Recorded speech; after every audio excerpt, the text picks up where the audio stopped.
Non so se qualcuno di voi se ne sia accorto, ma il mondo delle arti figurative, e non solo, ha appena registrato una profonda scossa. Ancora non si può determinare con precisione la magnitudo né si possono quantificare i danni, ma a questo evento di portata mondiale diamo un nome. Dalì! Sappiamo che ormai il web è così ricco di informazioni che si possono trovare immagini di qualsiasi cosa. Basta scegliere le parole giuste e Google, Bing, Yahoo o chi per esso inizierà a sciorinare con sorprendente velocità una lista di tutto ciò che ritiene possa soddisfare le nostre necessità. Ma allora perché Dalì ha fatto tanto scalpore?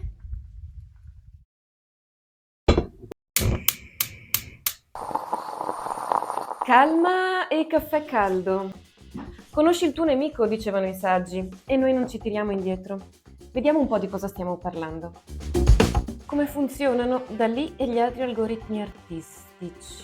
Federico Perazzi, mi sembra buono. Bla bla bla, eccolo qua. Come funzionano però questi algoritmi? Prima di tutto è necessario addestrare i modelli di intelligenza artificiale alla base di Dalì, utilizzando centinaia di migliaia di immagini a cui è associata una didascalia che illustra cosa è contenuto in quell'immagine, insegnando così al sistema a combinare una descrizione con l'immagine che più probabilmente la raffiguri in maniera corretta.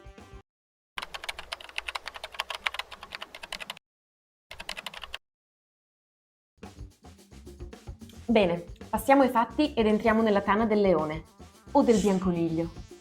Scopriamolo.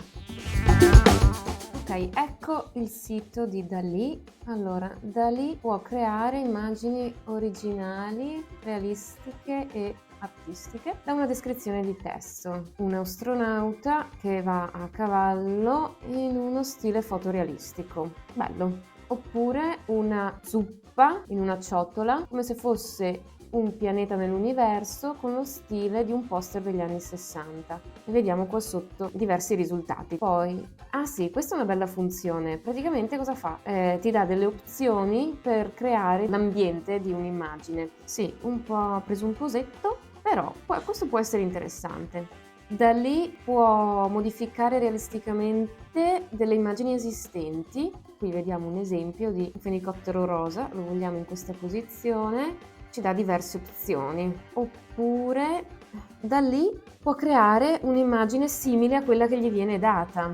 Vediamo un'immagine più complessa di questa e vediamo che lui ci prova.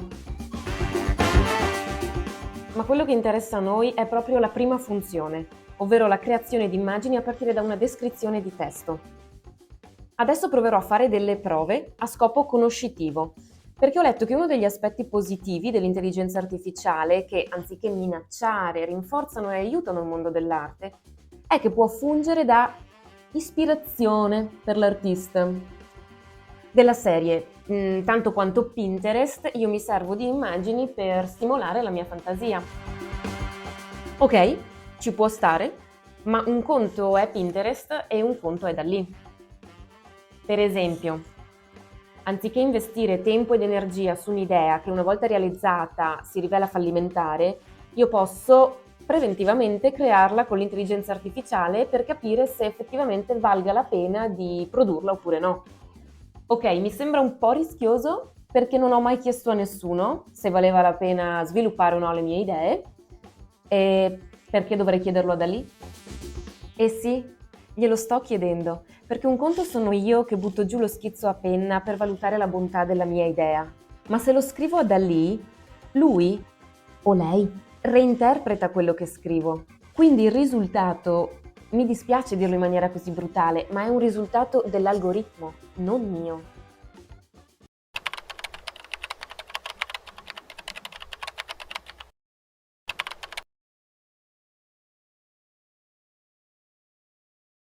Detto questo, proviamo adesso a chiedere a Dalì di realizzare quello che io sto già realizzando a mano e vediamo se i risultati che lui mi consegna mi potrebbero ispirare qualcosa di diverso da quello che ho fatto io. L'immagine che io ho realizzato richiama un po' questa, ma a differenza di pixel che coprono la figura umana, in questo caso si tratta di una figura umana che emerge da uno sfondo di pixel. Proviamo a scrivere. Partiamo semplici per non complicarci la vita e vediamo di scrivere background pixel background with a woman coming out of it. Dovremmo dargli anche lo stile pittura realistica. Alla fine i pixel sono pixel, la donna è donna, quindi. Ok. No, non siamo molto vicini a quello che ho fatto io. Io però vorrei la donna che sia metà realistica, metà fatta di pixel. Proviamo a dirglielo. Scriviamo, la donna è... Forse il mio inglese deve migliorare, non lo so, proviamo. Ok, questa cosa di metà e metà non si riesce a fare. Proviamo a ridirglielo in maniera diversa. A woman. Proviamo a fare così. Una donna. Non lo so, ragazzi, bisogna provare. No, non ci siamo. Allora proviamo. Una donna realistica, background di pixel, tutta la figura? No. C'è qualcosa che non va probabilmente nel mio modo di scrivere? Ecco però una cosa che effettivamente non ci siamo. No, a realistic naked. Deve essere senza vestiti. No!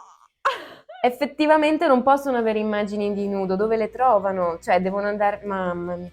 Va bene, il mio rapporto con l'intelligenza artificiale è ufficialmente chiuso, morto, sepolto, cremato, inventatevi quello che volete, ma capite che a questo punto da lì per me è un limite, un grosso limite, non un potenziale. E se io mai decidessi di adattare il mio stile pittorico a questo strumento per poterlo usare, andremo incontro a un episodio di castrazione artistica? Sì, è anche piuttosto serio.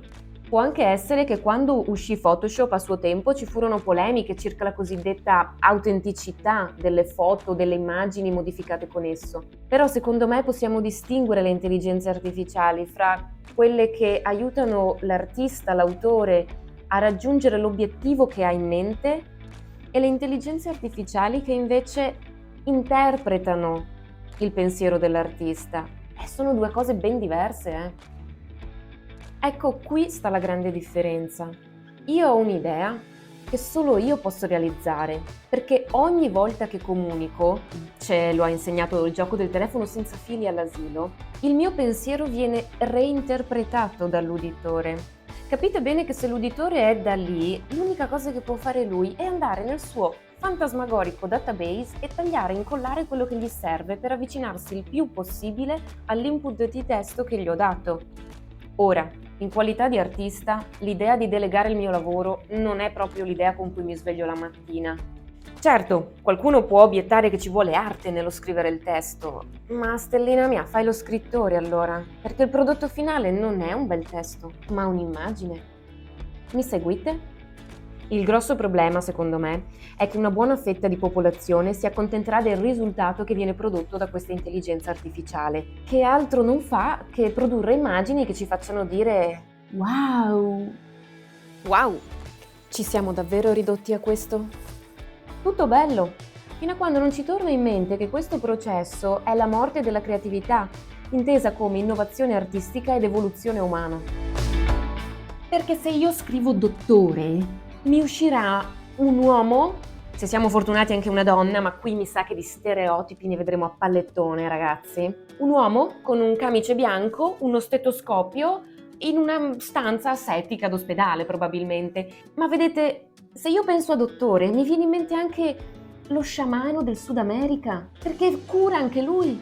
Quindi vedete che se io uso da lì, pensando che sia uno strumento più efficace ed efficiente del mio cervello, sto commettendo eresia.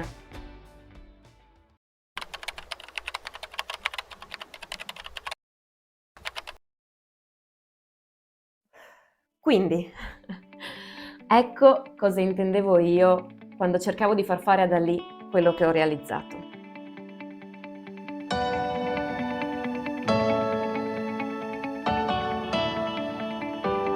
Ormai lo sappiamo, l'intelligenza artificiale avrà un ruolo sempre più importante nelle nostre vite.